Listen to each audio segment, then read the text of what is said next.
Magandang hapon, Pilipinas, na itong latest sa lagay ng ating panahon. Apektado pa rin ho ng shear line ang silangang bahagi ng Kabisayaan at nakikita natin sa pagtayo ng panahon in the next 24 hours, maapektuhan po ng mga pag-ulan na dulot ng shear line ang halos buong Kabisayaan, kasama na po dyan ng Northern Mindanao at maging sa Caraga region. Kaya sa mga kababayan po natin doon, saan man ang lakad sa araw na ito ay huwag hong kalimutang magdala ng payong at mag-ingat na rin ho sa mga pagbaha. Samantala, yung amihan ramdam pa rin sa malaking bahagi ng Luzon at nagdudulot pa rin ho ito ng maulap na papaurin at mga pag-ulan dito nga po sa Cagayan Valley Region, Cordillera Administrative Region, maging sa mga lalawigan ng Aurora, Quezon, Camarines provinces, such as yung Camarines Norte at Camarines Sur. Maliban po sa mga pag-ulan na ito, nagdudulot pa rin ng malamig na panahon o mababang temperatura itong amihan at ramdam po ito especially sa mga mountainous areas o mga bulubunduking lugar. Sa Metro Manila at natitirang bahagi ng Luzon, asahan pa rin natin ang mga isolated o pulo-pulong mahihinang mga pag-ulan, mga localized lamang po ito.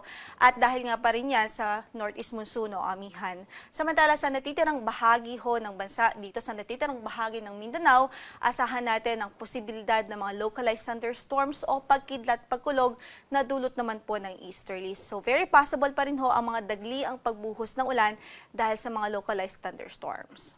Samantala sa ngayon ay wala po tayong bagyo na minomonitor sa loob ng ating area of responsibility at in the next 2 to 3 days wala tayong inaasahan na papasok sa ating PAR. Pero ayun mo, ang maganda po ay mag-monitor pa rin tayo sa magiging updates ng Pag-asa ukol sa mga weather disturbances.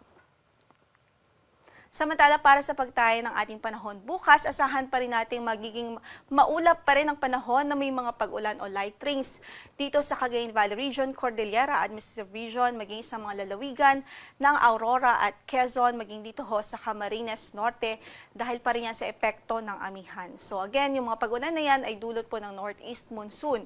Samantala sa natitirang bahagi ng Luzon, kasama na dyan ng Metro Manila, ay bahagya maulap hanggang sa maulap ang papaurin na inaasahan para bukas at asahan pa rin natin ang mga isolated o pulo-pulong mahihinang mga pag-ulan dahil pa rin ho yan sa northeast monsoon.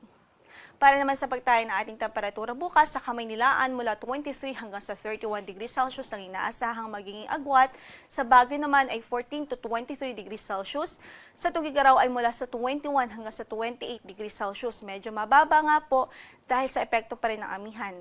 Sa Lawag naman ay 23 to 32 degrees Celsius, habang sa Legazpi ay 24 to 30 degrees Celsius. Sa Tagaytay, inaasahan pa rin natin ang mababang temperatura, malamig na panahon pa rin from 21 to 28 degrees Celsius na agwat ng temperatura.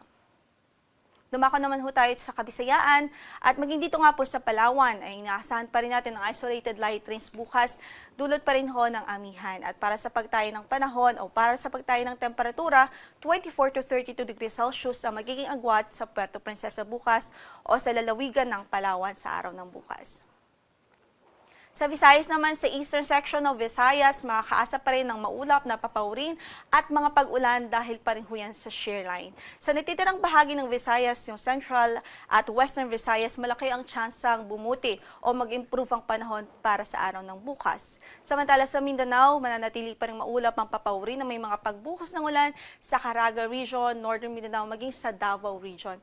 Dahil pa rin po sa epektong ng shear line at maging ng easterlies dito nga po sa Davao region.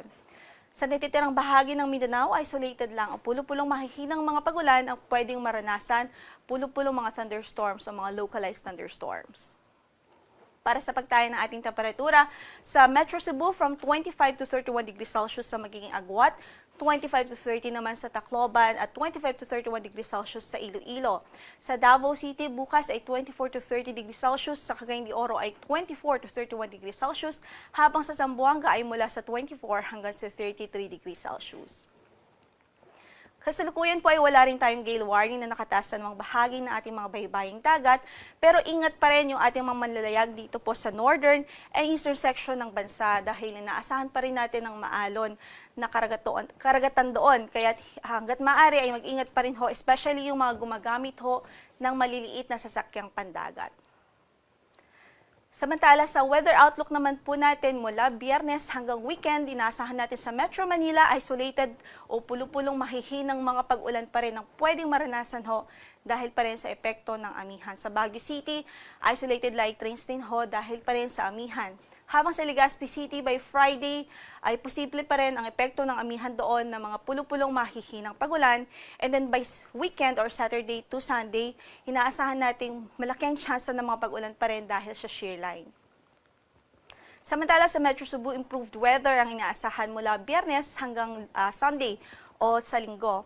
Habang dito po sa Iloilo City, improved weather din ho from Friday until Sunday. Para sa agwat ng ating temperatura sa Iloilo, from 24 hanggang sa 32 degrees Celsius. Sa Tacloban City, Friday, isolated o pulo-pulong mahihinang mga pag-ulan lamang ang mararanasan. At pagdating naman ng Saturday o Sunday or by weekend, mataas ang chance na maging maulap at mga pag-ulan dahil sa shear line. Sa Metro Davao, by Friday hanggang Saturday, inaasahan pa rin ng maulap na papawirin at tsansa ng mga pagulan at pagkidlat pagkulog dahil pa rin huyan sa easterlies. Pagdating ng Sunday, improved weather ang inaasahan. Sa Cagayan de Oro naman, pulo-pulong mahihinang mga pagulan o mga localized thunderstorms pa rin ang pwedeng maranasan dahil pa rin po sa easterlies. Gayon din sa Zamboanga City. Para naman sa pagtayo ng ating temperatura, 24 to 32 degrees Celsius sa Metro Davao. Sa Cagayan de Oro City naman ay mula sa 24 hanggang sa 32 degrees Celsius at sa Zamboanga City ay mula sa 24 hanggang sa 33 degrees Celsius. Ang sunset natin today is 6:04 in the afternoon at inaasahang sisikat ang araw bukas sa ganap na alas 6:14 ng umaga. Yan ang latest mula sa Pag-asa. Ito po si Lori de la Cruz Galicia.